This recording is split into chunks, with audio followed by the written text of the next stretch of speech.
My name is Karen. 4 years ago, I stepped into a life I thought was perfect. Married at 27 to Michael, a man who promised to carry me in his arms before we even walked down the aisle, I felt like the luckiest woman alive.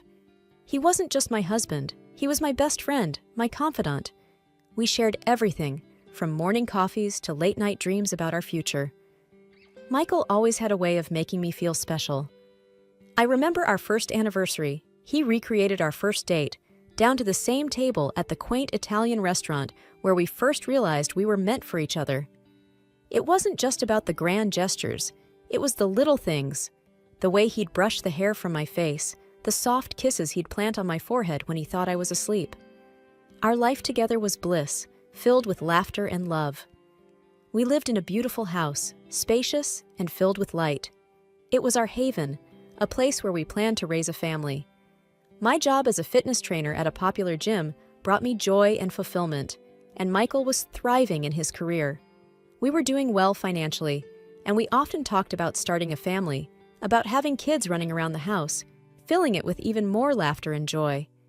Evelyn, Michael's mother, was a strong presence in our lives. From the first time I met her, she showered me with compliments.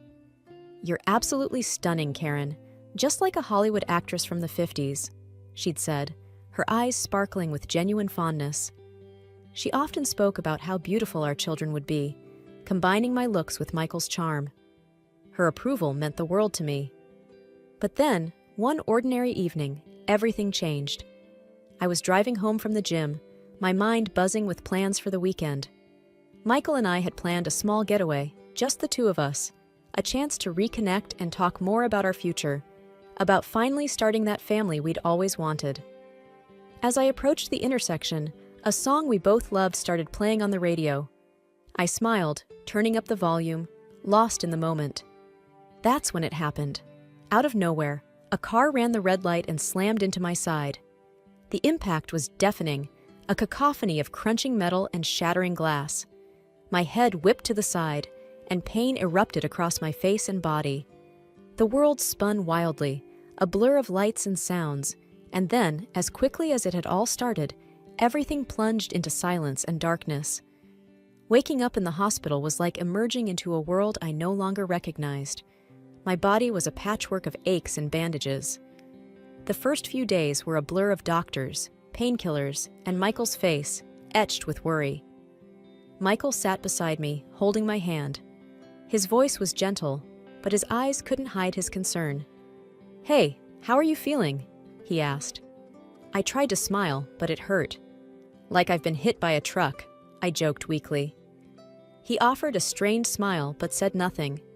The nurses were kind, always checking in, offering comforting words.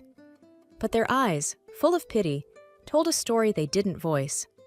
I knew I was badly hurt, but the extent of it was hidden beneath the bandages that wrapped my face.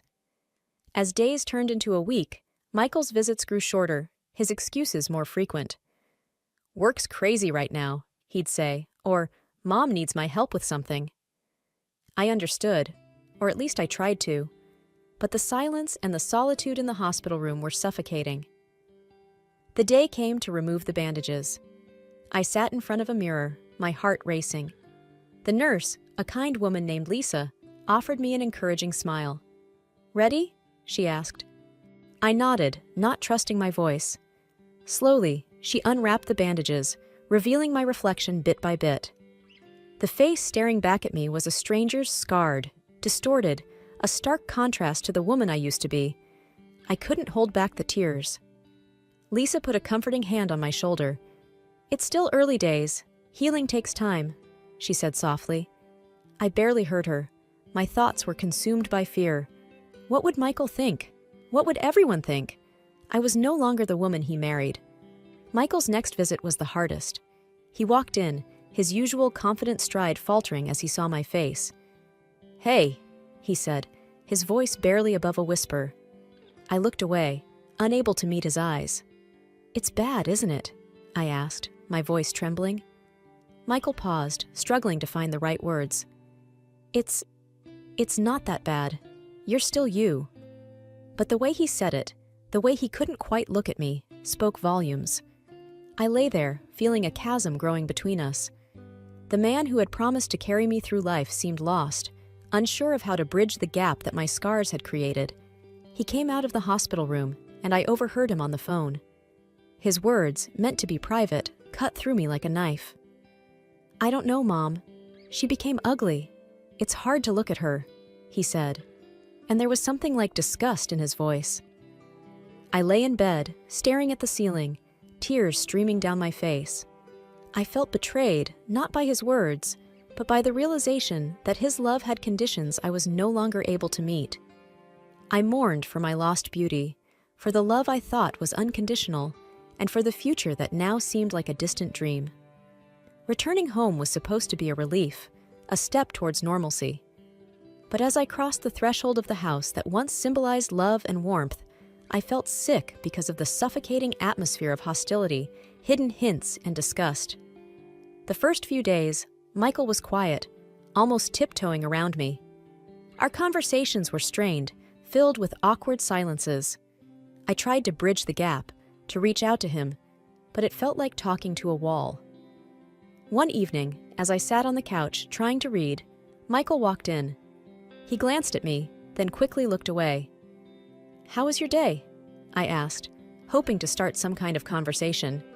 He shrugged, keeping his eyes fixed on the TV. "It was okay. Busy." I nodded, feeling a knot in my stomach. "I was thinking, maybe this weekend we could go out, just to get some fresh air." Michael hesitated, then said, "I don't think it's a good idea. Maybe you should rest more." His words stung. It wasn't about resting. It was about not wanting to be seen with me. I turned my attention back to my book, but the words blurred through my tears. It wasn't just Michael. Evelyn's visits were even more difficult. She would come in, her face twisted in a poorly disguised grimace as she looked at me. Her words were polite, but her eyes were cold. One day, she sat across from me, her gaze wandering everywhere but my face. "It's such a shame what happened," she said, a tinge of something like disgust in her voice. I clenched my fists, trying to maintain my composure. "Yes, it is," I replied, my voice steady despite the turmoil inside. Evelyn sighed, tapping her fingers on the table. "Well, we must all move on, right? Life doesn't stop." Her words, meant to be comforting, felt more like an attempt to avoid a difficult conversation. I nodded, not trusting myself to speak. Then came the night that broke me. I woke up to the sound of Michael's voice. He was on the phone, his words slurred. Curiosity got the better of me, and I crept closer to the door. "I can't do this anymore, Mom. She's a different person, a monster. I don't even recognize her," he slurred, his voice heavy with drink. I stood there, frozen, as his words echoed in my head. I was the same person, wasn't I? But to him, I was a stranger, a monster, someone he no longer loved or desired. I returned to bed, but sleep eluded me. The darkness of the room felt suffocating, a physical embodiment of the loneliness that had enveloped my life. Lying there, I realized that the home I once cherished no longer existed. It was just a house now, a place where I lived but no longer belonged. The changes in our home were like a slow, creeping fog, gradually obscuring the warmth and love that once filled it. Michael began coming home late, the smell of alcohol clinging to him like a second skin. His eyes, once so full of affection, now often glinted with irritation and something darker. One night, he staggered in, his steps unsteady. I sat up, concerned. "Michael, you're home late. Is everything okay?" He sneered, his words slurred. "Oh, now you care?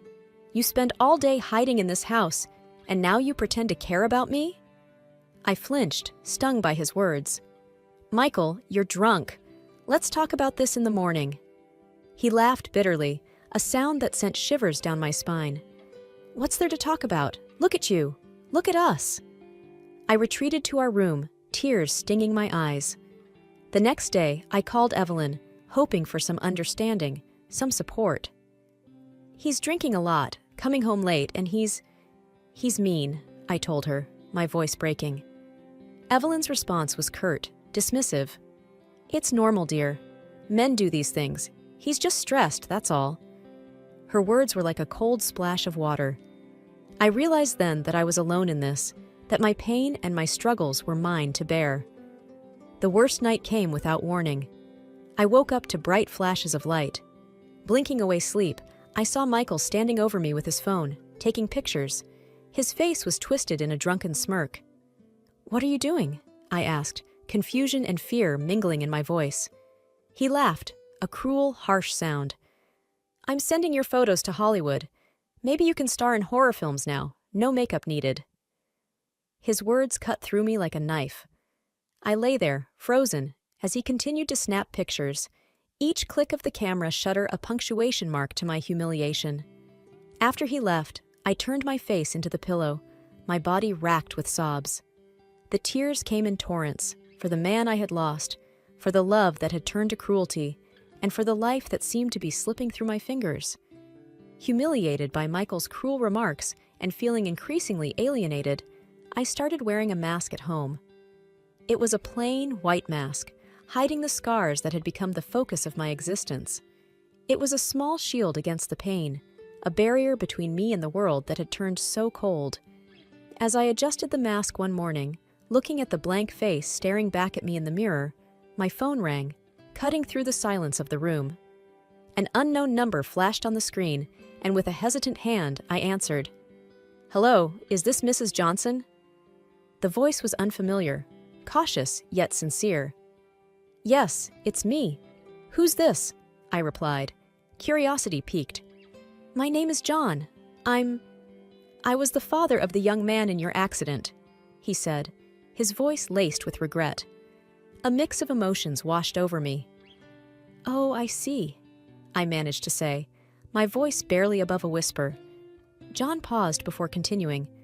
"I can't express how sorry I am for what happened. My son was troubled, and what he did, it was unforgivable. I want to do something to help, to make amends." His words, unexpected and heavy with sorrow, left me momentarily speechless. "How can you help?" I asked, skepticism mingling with a faint spark of hope. "I'd like to meet and discuss it in person. Would that be okay?" John's request was earnest, almost pleading. After a moment of hesitation, I agreed to meet him. Sitting across from John in a cafe, his eyes filled with remorse, I listened as he spoke. "Karen, I want to offer financial support for any surgeries or treatments that might help you," he said, his voice steady but filled with emotion. The offer was both overwhelming and tempting. I need to think about it," I replied, my mind racing with possibilities. I kept the meeting and the offer a secret from Michael and Evelyn. Their reactions, I feared, would only add to my confusion and pain. After days of internal debate, I decided to accept John's offer. I arranged consultations with plastic surgeons, discussing what could be done to help heal my scars. To Michael, I mentioned only that I was going for routine medical treatments. He didn't ask for details, and I didn't volunteer any, his indifference a stark contrast to the storm of emotions raging inside me. On the day of the surgery, as I lay on the operating table, the mask was removed, and for a moment I faced my scars unflinchingly. Closing my eyes, I allowed myself to dream, to hope for a future where the woman in the mirror would be someone I recognized, someone whole. Weeks turned into months since the surgery, and with each passing day, my face healed, slowly returning to what it once was. But I kept this transformation hidden under my mask, a secret held close to my chest. Michael, lost in his own world, didn't seem to notice or care. The day I returned home from my final follow-up appointment, the mask firmly in place, I braced myself. Michael and Evelyn were there, their expressions clouded with disdain as I walked in. The air was thick with unspoken contempt, a familiar yet unwelcome presence in what used to be our home. Michael's eyes met mine briefly before he looked away, his lips curling into a sneer. "Look at you, hiding behind that mask. Can't even face the world," he muttered. I remained silent, the mask my armor against his words. Without warning, he thrust a stack of papers towards me. They fluttered to the ground, divorce papers, a stark symbol of our failed marriage. "I'm done with this farce," he spat out. "Sign these and let's end it." I felt a cold calm settle over me. Picking up the papers, I signed them without a word, my pen steady, my resolve firmer than ever. Evelyn, standing nearby, scoffed. Good riddance. We don't need an ugly reminder of your failure in our lives. Her words, meant to wound, barely grazed me. I had grown beyond their reach. With a small smile playing on my lips, I reached up and removed my mask, revealing my face, almost as it was before the accident. The shock on Michael's and Evelyn's faces was a picture I'd remember forever. Michael's eyes widened, his mouth opening and closing like a fish out of water. Evelyn's hand flew to her mouth, her earlier poise crumbling. But how? Michael stammered, taking a step towards me. I looked at him, my smile growing. You were too busy wallowing in your own misery to notice me, to see the person you vowed to love in sickness and in health. Michael's face crumbled, his earlier bravado fading. Please, let's start over. We can forget all this happened. I laughed, not out of joy, but because of the absurdity of his words. Forget? No, Michael. I won't forget how you treated me, how you made me feel. I'm leaving, but not because you or your mother want me to. I'm leaving for me. I gathered my bag, my signed divorce papers in hand, and walked past them, out of the house that was no longer a home.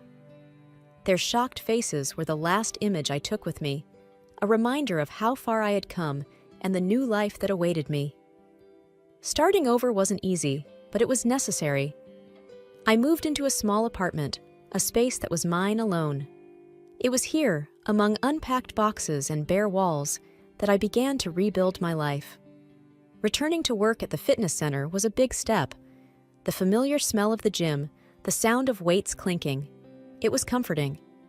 My colleagues welcomed me back with open arms, their smiles genuine and warm. Hey Karen, you're back. We missed you around here, said Lisa, one of the trainers. I smiled, feeling a sense of belonging. It's good to be back. I've missed this place. As I resumed training sessions, I felt a renewed sense of purpose. With each class I taught, I grew stronger, not just physically, but emotionally too. I was finding myself again, rediscovering the woman who loved her job, who took pride in her strength. One day, after a particularly grueling session, I sat down on a bench, catching my breath. That's when John walked in. I hadn't seen him since our meeting at the cafe months ago. Hello, he said, a tentative smile on his face. I was in the neighborhood and thought I'd stop by. How are you? I stood up, surprised but pleased to see him. I'm doing well, thank you. It's good to see you, John. We talked for a while, about mundane things at first, the weather, the gym. Then, the conversation shifted to more personal topics. I never got the chance to thank you properly, I said, my voice sincere. Your help. It changed everything for me. John's smile was warm.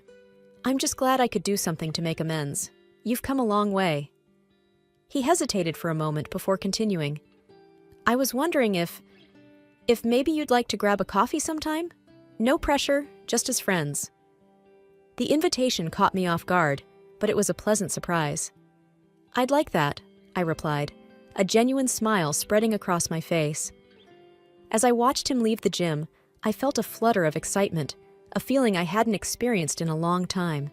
It was the beginning of something new, a chance to explore life from a fresh perspective. That night, as I lay in bed in my new apartment, I thought about the twists and turns my life had taken. There was still pain and healing ahead, but there was also hope. Hope for a future that was mine to shape. The dawn of a new day was breaking, and I was ready to meet it head-on. The journey of life, I've come to realize, is never a straight path. It twists and turns, bringing challenges and surprises along the way. Since my divorce, I've been rediscovering who I am, but not without unexpected obstacles. Michael, unable to accept the end of our marriage, began reaching out, trying to rekindle what we once had. His persistence, a stark contrast to his earlier indifference, forced me to seek legal means to ensure my peace. It was a difficult decision, but necessary for my well-being. The day I stood in court, asking for a restraining order, I felt a mix of sadness and determination. Sadness for what our relationship had become, and determination to protect my newfound independence. Meanwhile, my relationship with John was blossoming into something beautiful and profound. He was a constant source of support and understanding. On one of our dates, as we walked along a riverbank under the stars, he turned to me and said something that stayed with me. "You know, you were always beautiful, even with your scars. It's just that not everyone can look past the surface. Not everyone can see into the soul." I looked at him, touched by his words. "Thank you, John. That means more to me than you can imagine." He smiled, his eyes reflecting the starlight. "It's the truth, and I'm grateful for every part of you." That night, as I lay in bed, reflecting on everything that had happened, I felt a deep sense of contentment. My journey had been fraught with pain and heartache, but it had also led me to a place of self-acceptance and love. I realized then that the most profound form of love isn't about how we look or what we have. It's about being loved for our soul, for the essence of who we are. John saw me for me, scars and all, and cherished what he saw. Life had come full circle, but in a way I hadn't anticipated. I had lost a life I thought was perfect, only to find a deeper, more meaningful existence. I had learned to love myself and found someone who loved me for the person I had become. As I drifted off to sleep, I felt a sense of gratitude. Gratitude for the lessons learned, for the strength gained, and for the love that had found its way into my life. I had emerged from the shadows of my past, stepping into a future bright with promise and hope.